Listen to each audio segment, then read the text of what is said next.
더마카와 함께 시선 집중의 문을 열겠습니다. 어서 오세요. 네, 안녕하세요. 더마카입니다. 오늘도 삐딱선 정신에 입각해서 주요 뉴스 챙겨 드릴 텐데요. 강경옥 님이 가을 남자 종배님 어서 오세요. 이제 가을에 접어드는 거 확실히 맞는 것 같아요.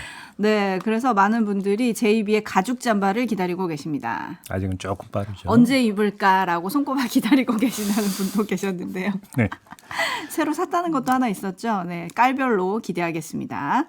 대흥란님, 하늘은 점점 높아지고 감나무 가지는 점점 늘어지는 계절입니다. 네. 하늘과 땅이 멀어지는 계절에 한 발 더 떨어져 세상사를 바라보는 시선 집중. 오늘도 종배영과 함께합니다. 뭔가 낭만적 표현인데요. 표현이 너무 멋있죠.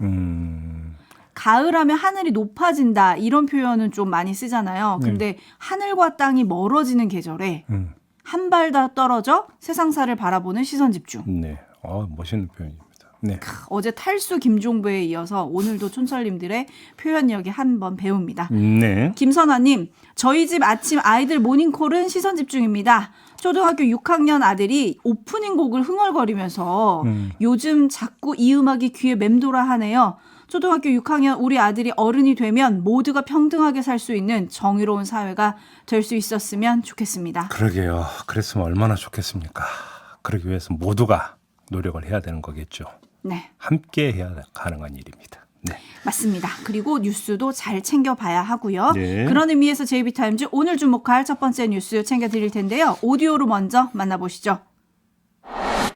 총 득표수 295표 중 가 149표, 부 136표, 기권 6표, 무효 4표로서 가결되었음을 선포합니다.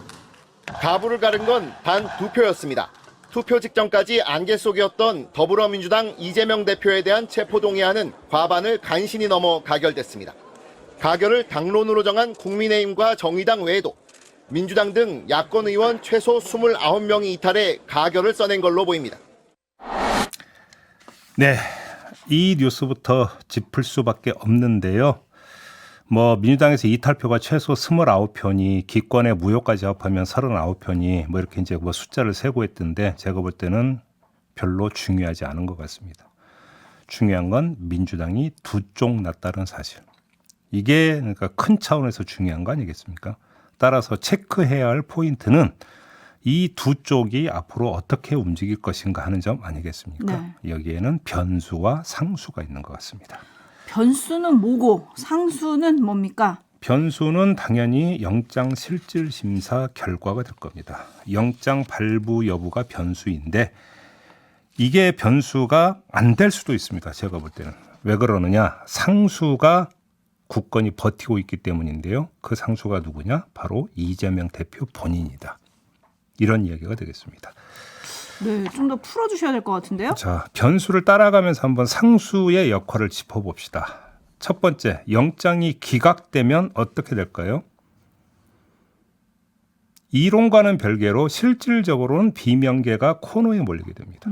이른바 대표 팔아넘기기 미수 사건으로 규정이 되면서 그 주범들로 규정돼 공격을 받을 건 자명하다고 봐야 되는 거 아니겠습니까? 관심사는 그 공격의 강도와 속도와 최종 결말인데요. 저강도, 피말리기로 가다가 공천에서 탈락시키는 시나리오가 가장 유력하다. 이렇게 말씀을 드려야 될 것 같은데 공천 물갈이 형식을 띠는데 물갈이 방식은 경선에서 떨어뜨리는 방식. 이게 더 유력하다라는 말씀을 드립니다. 이 시나리오가 작동하기 위해선 이런 상황을 관리할 수 있는 힘이 필요하거든요. 그런데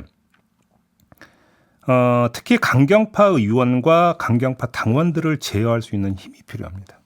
그런데 이 힘을 가진 사람이 누구냐? 이재명 대표밖에 없다라는 겁니다. 그런데 영장이 기각이 되면 체포동의안 부결로 타격을 입은 리더십이 상당 부분이 회복이 되기 때문에 그 힘을 발휘할 수 있을 것이다. 이런 이야기가 되는 거죠. 그다음에 두 번째, 이재명 대표가 구속되는 경우 이것도 함께 살펴봐야 되는 거 아니겠습니까? 그럼 어찌 될까요? 당연히 관심의 초점은 당권의 향배로 쏠리게 되는 건데 세 개의 시나리오가 있습니다. 첫째, 이재명 대표가 당권을 완전히 상실하는 경우.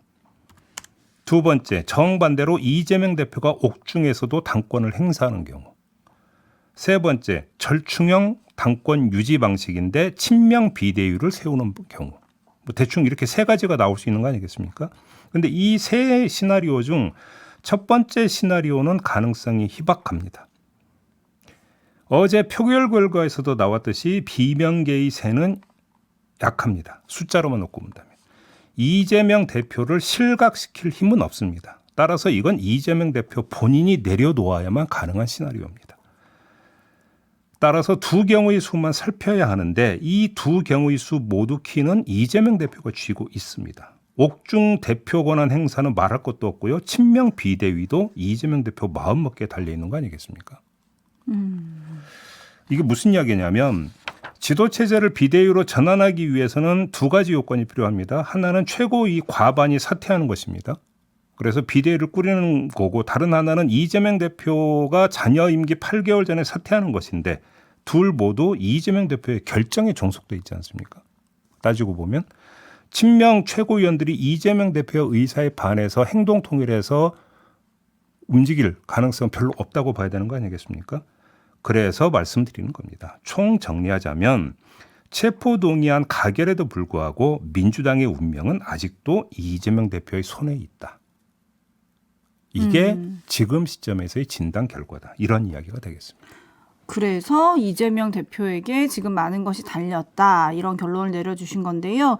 일단 민주당은 좀 혼란상인 것 같긴 합니다. 어제 표결 이후에 민주당 긴급최고위 그리고 의총이 잇따라 열렸고요. 가결에 대한 책임을 지고 박강원 원내대표 등 원내 지도부가 총 사퇴하기로 했습니다. 네. 조정식 사무총장을 포함해서 사무총장 산하 정무직 당직자들도 사의를 표명을 했는데요. 어젯밤 11시 50분경이었습니다. 최고위를 마치고 권칠승 더불어민주당 수석 대변인이 발표를 한 게 있는데요. 잠깐 들어보시죠. 이재명 대표의 체포 동의안 가결에 대해 참담함과 책임을 통감하며 국민과 당원들께 사과드립니다. 이재명 대표 체포 동의안에 대한 본회의 가결 투표는 용납할 수 없는 명백한 해당 행위입니다. 아울러 이재명 당대표가 단식을 지속하는 것은 건강에 치명적인 손상을 줄 수 있기에 중단해야 합니다. 차기 원내대표는 빠른 시일에 선출하겠습니다. 최고위원들은 조속히 당을 안정시키고 이재명 당대표를 끝까지 지켜낼 것입니다. 그리고 사무총장이야 정무직 당직자도 일괄 사의를 표명했습니다. 당대표께서 사의 여부를 결정하기 전까지 정상적으로 근무하라는 지시가 있었습니다. 네. 여기서도 그러니까 그 일말이 잡히고 있는데 최고위는 조속히 당을 안정시킨다. 그 얘기는 뭡니까? 최고위 체제는 존속된다라는 뜻을 깔고 있습니다. 따라서 최고위 과반이 사퇴를 함으로써 지도체제를 새로 꾸리는 경우의 수는 일단은 배제가 돼야 된다는 것이 그러니까 나오는 거고 여기서 명백한 해당 행위로 규정한 부분이 지금 이제 관심사가 되는 건데 명백한 해당 행위면 단호한 징계가 뒤따라야 되는 거 아니겠습니까? 네. 그러면 제가 조금 전에 말씀을 드렸던 저강도 공격이라고 하는 것이 아니라 고강도 공격으로도 갈 수 있다라는 얘기가 성립이 됩니다. 근데 여기에 문제가 있습니다. 첫째, 특정할 수가 없다는 겁니다. 그렇죠. 무기명 투표였기 때문에 누가 그러면 찬성표를 던졌는지를 특정할 수 없다는 겁니다. 어림짐작만 가지고는 징계를 할 수가 없습니다. 본인이 내가 했소라고 나서지 않는 이상은. 네. 그죠? 두 번째, 해당 행위라고 하는 것의 전제는 뭐냐면 당론입니다. 그런데 내용상 어떻게 됐든지 간에 형식상으로는 자율투표에 맡겼습니다. 그래서 자율적으로 그 기표를 했는데 이거에 대해서 징계를 한다라고 하는 것이 사실상 형식상 요건으로는 성립이 되지 않는다라는 것입니다. 그렇기 때문에 명백한 해당 행위 규정이 곧바로 그러니까 그 단호한 징계로 이어질 가능성이 높으냐 그렇게 높아 보이지는 않는다. 이런 말씀을 드리는 겁니다. 이재명 대표가 일단 지금은 메시지를 내지는 않고 있는데요. 약간 논의의 공간을 열어주는 듯한 메시지, 뭐 그냥 측근들의 말이 전해지긴 했습니다. 단식을 중단할 거냐, 이것도 좀 관심사인데요. 제가 볼 때는요, 단식 중단 여부도 중요한데 그 2차 분기점은 영장 실질 심사 결과예요. 그렇죠. 그 결과가 나오기 전까지는 아마 별별 이야기가 다 쏟아질 가능성이 높다고 봐야 되고 당은 극심한 혼란상으로 가게 될 겁니다. 그런데 영장 실질 심사 결과에 따라서 1차 정리 방향이 잡히게 될 것이다. 일단 여기까지만 오늘은 정리를 하도록 하겠습니다. 네, 김영숙님, 혼돈이 아니라 선명해진 거죠. 민주당은 더 선명해졌습니다. 라는 의견을 또 보내주셨고요. 파도님은 민주당이 분열하지 말고 기꺼이 받아들이고 이재명 대표는 통합을 해서 당당히 심사받는 방법이 가장 좋다고 생각합니다. 라고 해주셨고요. 반면에 알권리님은 사법부 손에 쥐어진 대표, 헬레나님, 정치가 사라지고 사법의 힘만 커지는 거 아닐까요? 라는 순서를 또 남겨주셨는데요. 반대로 그럼 여당은 웃고 있을까? 뭐 이런 기사들도 많이 있었는데 여당은 좀 긴장하는 모습이에요? 그러니까 예를 들어서 이제 그 일반적인 분석은 지금까지 여당은 이재명 대표의 사법 리스크에 의존해서 그 반사 이익으로 윤석열 대통령이나 국민의힘의 어떤 그 지지율 내지 중도층 이반 이런 것들을 상쇄해 왔다라고 하는 게 일반적 분석인데 만에 하나라도 사법 리스크가 없어져 버린다라면 그 다음에는 반사 이익이라고 하는 것이 없는 거고 자체 발광을 해야 된다는 이야기가 돼 있는데 그게 준비되어 있느냐 이런 문제 제기인 것이죠. 네, 국민의힘 한 관계자는 우리에겐 악재다 이렇게 또 말을 하기도 했던데요. 이제부터 변화에 대한 경쟁이 시작된 거다라는 말도 하기도 했고요. 아무튼 지켜보겠습니다. 민주당 이야기는 잠시 후 2부와 3부에서 또 짚어볼 예정이니까요. 계속 시선 집중해 주시고요. JB타임즈 다음 주목할 뉴스는 어떤 겁니까? 윤석열 대통령이 유엔 총회 연설을 했어요. 여기서 이런 말을 했는데요. 잠깐 들어보시죠.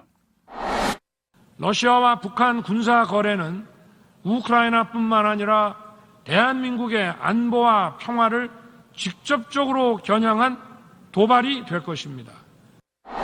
네, 자, 이 연설이 주목거리가 됐는데 그 이유가 뭐냐면 순서 때문이었습니다. 러시아, 북한 순으로 언급을 하지 않았습니까? 네. 자, 이게 이제 관심사가 됐고 이에 대한 대통령실 고위 관계자의 그러니까 설명이 나왔는데 1차 설명은 이런 것이었습니다.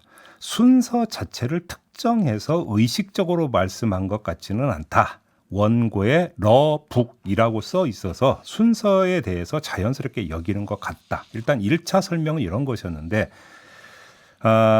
대통령에게 이유를 여쭤보진 않았지만 민족 공조라 해서 북한이 어떤 짓을 하든 앞자리에 불러줘야 한다라고 하는 것은 우리 정부에서는 있을 수 없는 일이다라는 설명도 덧붙였어요.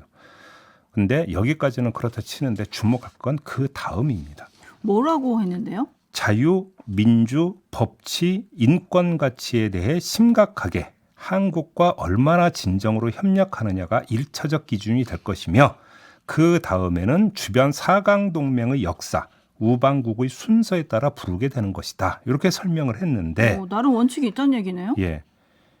이해를 분명히 하기 위해서 이전 사례 하나만 더 추가를 할게요. 네. 윤석열 대통령이 이달 초 아세안 정상회의에서 관례대로 써오던 한중일이라고 하는 표현이 아니라 한일중이라고 하는 표현을 사용한 적이 있었어요. 네. 이때 대통령실 고위 관계자는 우리 정부 들어 가치와 자유의 연대를 기조로 미일과 보다 긴밀한 협력이 이루어지고 있다면서 그런 점에서 북미보다 미북으로 보고 있고 한중일보다 한일중으로 부르고 있다. 이렇게 설명을 한 적이 있었습니다. 맥이 같죠. 네. 그러니까 이 설명을 종합하면 나라 이름을 부르는 순서는 윤석열 대통령의 가치 외교에 따른 것이다. 그냥 이렇게 정리를 하면 될 것 같습니다. 달리 말하면 자유, 민주, 법치, 인권의 실현 정도에 따라 나라별 등급을 매겨서 순서를 정하고 있다는 얘기. 2차 해석이 가능해지는 거 아니겠습니까? 이렇게. 자, 이런 기준을 듣는 상대국은 그럼 도대체 어떻게 받아들일까? 저는 이게 궁금했는데요. 정반대로 다른 나라가 우리나라를 비슷하게 대하면 그때 우리나라는 어떻게 할 건지도 저는 궁금했습니다. 어허. 예를 하나 들어볼까요? 국경 없는 기자회가 매년 발표하는 언론 자유지수라는 게 있습니다. 지난해에 비해서 4단계 하락한 47위를 기록을 했는데 어떤 나라가 이걸 기초로 우리나라 호명 순서를 뒤로 미루면 윤석열 대통령은 뭐라고 할까요? 궁금하지 않습니까?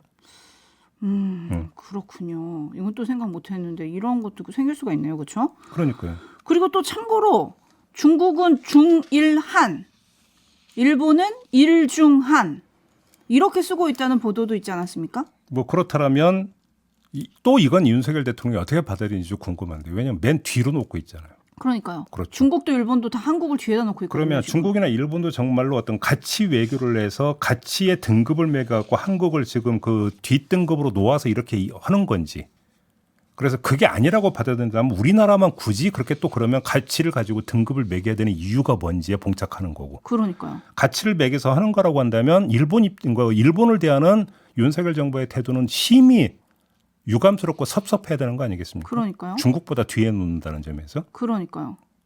그리고 또 한중일 정상회담 같은 경우에는 그가 호스트가 누구냐, 올해 호스트, 그다음에 다음에 호스트 이런 순서대로 또 호칭을 바꿔왔다 이런 얘기도 있었잖아요. 네. 근데 굳이 가치연대 순으로 할 이유가 있느냐? 그리고 이런 거는 외교잖아요. 그러면은 우리가 이런 기준으로 할 테니 당신 나라도 이렇게 해주세요라고 요구가 들어가는 건지 아니면 협의가 있는 건지 저는 그것도 궁금하던데 아니면 우리만 일방적으로 이렇게 한다면 제가 그 물음표가 좀 생길 것 같아요. 가방끈이 짧아서 일반화해서 그 단정은 못하겠습니다만 차등 외교한다는 얘기는 저는 들어본 적이 없습니다. 헬레나님이 그냥 알파벳 순서대로 해요 그럼 이라고 보내주셨고요. 이정로님은 멋이 중헌디라고 보내주셨고 잠자는 곰님은 근데 일본이 역사 왜곡을 계속하고 있잖아요. 독도도 자기네 땅이라고 계속 우기고 네. 그래도 가치연대 됩니까? 라고 물어주셨네요. 그건 오래된 어떤 그 이야기니까 생략하겠습니다. 네. 그리고 한편 윤석열 대통령이 또 가짜뉴스 얘기를 국제외교 무대에서 지금 계속 언급을 하고 있거든요. 네. 요건 어떻게 볼까요? 짧게 평을 좀 해주시면. 가짜 뉴스를 언급하는 이유는 굳이 제가 여기서 설명 안 드려도 되는 거 아닙니까? 지금 국내에서 어떤 상황이 벌어지고 있는지 보면 되잖아요. 뭘 이런 것까지 설명을 해야 됩니까? 네. 알겠습니다. 네. 촌철님들 아실 거라 믿고요. JB타임즈 다음 주목할 뉴스 어떤 겁니까? 한 남성이 사촌 여동생을 끌어안아 침대에 쓰러뜨리고 신체 부위를 만지는 등 강제추행한 혐의로 기소가 됐습니다. 1심 재판부는 강제추행 혐의를 유죄로 인정해서 징역 3년을 선고를 했습니다.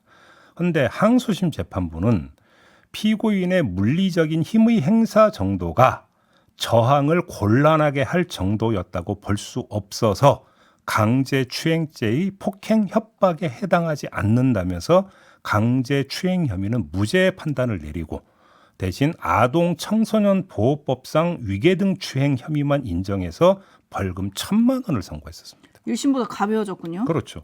이게 대법원으로 갔는데 대법원 전원 합의체가 이 판결이 잘못됐다면서 파기환송을 했습니다. 오, 왜요?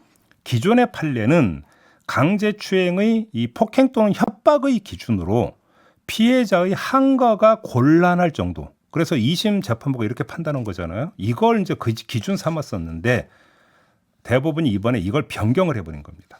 상대방의 신체에 대해 불법한 유형력을 행사하거나 상대방으로 하여금 공포심을 일으킬 수 있는 정도의 해악을 고지한 경우도 폭행 또는 협박으로 인정한 것입니다. 참고로 아동 청소년법상 위계등 추행은 폭행 협박이 없더라도 위력을 행사한 사실이 있으면 인정이 되는 거고요. 아무튼 이 어제의 판례 변경으로 강제추행죄 적용 범위가 더 넓어지고 처벌 대상은 더 많아지게 되는 거죠. 그나마 조그마한 진전이다. 이렇게 평가를 하는 게 맞을 것 같습니다. 그나마 다행이다. 이렇게 정리를 해야 될 것 같은데요. 네. 근데 한편 이것도 저는 궁금한데 이균용 대법원장 후보자에 대한 청문 보고서가 채택이 됐습니다. 네. 근데 여당은 적격, 야당은 부적격이라고 써가지고 보고서가 나란히 이제 기재가 됐는데 본회의 문턱대까지 갔다가 어제 표결은 이루어지지 않았고요. 25일 표결 얘기가 나오던데 어떻게 될까요? 이거야 뭐 그 천년만년 미룰 수는 없는 거니까 표결에 붙이긴 해야 되는 거 아니겠습니까? 그렇죠. 그리고 이거에서는 일단 그 뭐 민주당 같은 경우는 어느 정도 입장 정리가 된 것 같던데요. 지금 이제 그 질문을 그 하신 취지는 아마도 이제 원내 지도부 그 총사퇴 아마 이걸 염두에 두고 질문을 하신 것 같은데 그거는 무관하게 갈 가능성이 있지 않는가 이렇게 봐야 될 것 같은데. 아 그리고 또 하나는 여기 보면은 2심 재판부가 감형을 해줬잖아요. 네. 근데 이걸 지금 대법원이 바로잡은 거 아니겠습니까? 네. 그만큼 법관이 중요한 것 같아가지고요. 아 그래서? 네. 예. 근데 이제 관련해서 이균용 대법원장 후보자는 어떤 성향인가? 이게 또 파악이 돼야 되는 그러니까요. 거겠죠. 네. 자. JB타임즈는 시간이 다 돼서 여기서 마무리해야 될 것 같습니다. 네, 더마카 수고하셨습니다. 고맙습니다.